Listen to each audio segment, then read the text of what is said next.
ഒഡീഷയ്ക്കെതിരെ Kerala Blasters കൊച്ചിയിൽ അപരാജിതമായ കുതിപ്പ് തുടരാൻ കാരണങ്ങൾ എന്തൊക്കെയാണെന്ന് നോക്കാം. ബോൾ പൊസഷനും പന്ത് വെച്ച് കളിക്കുന്നതിലും പേര് കേട്ട ഒഡീഷയ്ക്ക് പന്ത് കാണാൻ പോലും കേരള ബ്ലാസ്റ്റേഴ്സ് കൊടുത്തില്ല. വെറും 222 പാസുകൾ മാത്രമാണ് സെർജിയോ ലൊബേറയുടെ ടീം ഈ മത്സരത്തിൽ ശ്രമിച്ചത്.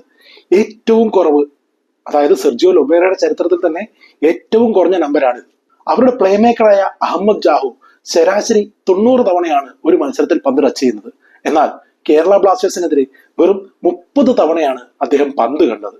അപ്പൊ എങ്ങനെയാണ് ഒഡീഷയെ പൂട്ടിയെന്നുള്ളത് വ്യക്തമായില്ലേ? ആ കിട്ടിയ അവസരത്തിൽ എതിരാളികളുടെ ബോക്സിൽ തുടർച്ചയായി ആക്രമിച്ചു കയറുകയായിരുന്നു കേരള ബ്ലാസ്റ്റേഴ്സ്. 15 കോർണറുകളാണ് ഈ മത്സരത്തിൽ കേരള ബ്ലാസ്റ്റേഴ്സ് നേടിയത്. അത് കേരള ബ്ലാസ്റ്റേഴ്സിന്റെ ചരിത്രത്തിൽ തന്നെ ഒരു റെക്കോർഡാണ്. ഈ കോർണറുകൾ എങ്ങനെയാണ് വന്നതെന്നുള്ളതും ശ്രദ്ധേയമാണ്. എതിരാളികളുടെ ബോക്സിൽ 14 തവണയാണ് ക്വാമെ പെപ്ര പന്ത് ടച്ച് ചെയ്തത്.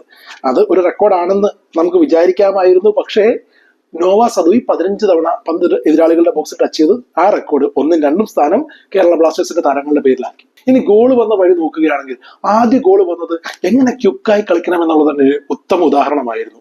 കൊറു സിംഗ് ഫസ്റ്റ് ടച്ചിൽ ഡിഫൻഡറെ മറികടന്ന് സെക്കൻഡ് ടച്ചിൽ ഒരു ത്രൂ പാസ് കൊടുത്തപ്പോൾ ക്വാമെ പെപ്ര ബോക്സിൽ ഫസ്റ്റ് ടച്ചിൽ അമരീന്ദറിനെ മറികടന്നു സെക്കൻഡ് ടച്ചിൽ ഗോളിലേക്ക് അടിച്ചു. അതായത് ക്യുക്ക് തിങ്കിങ്, ക്യുക്ക് ടച്ചസ് അത് ഗോളിലേക്ക് വഴിവെക്കുമെന്നാണ് വ്യക്തമായത്. ഇനി രണ്ടാമത്തെ ഗോൾ നോക്കുകയാണെങ്കിലോ കേരള ബ്ലാസ്റ്റേഴ്സിന്റെ 4 വിദേശ കളിക്കാർ ഒത്തിണങ്ങിയ ഒരു നീക്കമായിരുന്നു. ക്വാമെ പെപ്ര വന്ന് പന്ത് റിസീവ് ചെയ്ത് ഹോൾഡ് ചെയ്തു, ലൂണയ്ക്ക് വലതുവശത്തേക്ക് വരച്ചു കൊടുത്തു.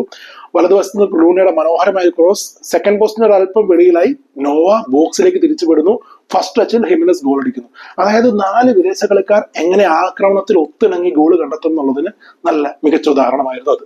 ഇനി അവസാനം വന്ന ആ ചുവപ്പുകാരനൊക്കെ ശേഷം വന്ന അവസാന ഗോൾ ആയിക്കോട്ടെ, അവിടെയും നമ്മൾ കാണേണ്ട നല്ല കമ്പോഷൻ കാണിച്ചു, നല്ല ഡിസിഷൻ മേക്കിംഗ് കാണിച്ചു. ബോക്സിൽ ഇങ്ങനെ ആള് തിങ്ങി നിറഞ്ഞു നിന്നപ്പോൾ വിപിൻ മോഹനൻ ആദ്യം ഒരു റൈറ്റ് ഫ്ലാഗിലേക്ക് കൊടുക്കുന്ന കാണാം, പിന്നെ തിരിച്ച് വിപിനിലേക്ക് വരുന്നു. വിപിൻ അവിടെ സമയം എടുത്ത് അവിടുന്ന് വെറുതെ ബ്ലോക്കിലേക്ക് അടിക്കാൻ ശ്രമിക്കുകയല്ല ചെയ്ത്, ലെഫ്റ്റിൽ നിന്ന് നോവയ്ക്ക് കൊടുത്തു.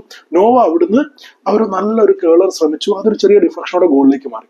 അതായത് നിർണായക നിമിഷങ്ങളിൽ നിർണായക ടച്ചുകൾ എടുക്കുമ്പോൾ നല്ല കമ്പോഷനും ഫിനിഷിങ്ങും കാണിക്കുകയാണെങ്കിൽ ഏത് കളിയും വിജയിക്കാൻ പറ്റുമെന്ന് കേരള ബ്ലാസ്റ്റേഴ്സ് തെളിയിച്ചു.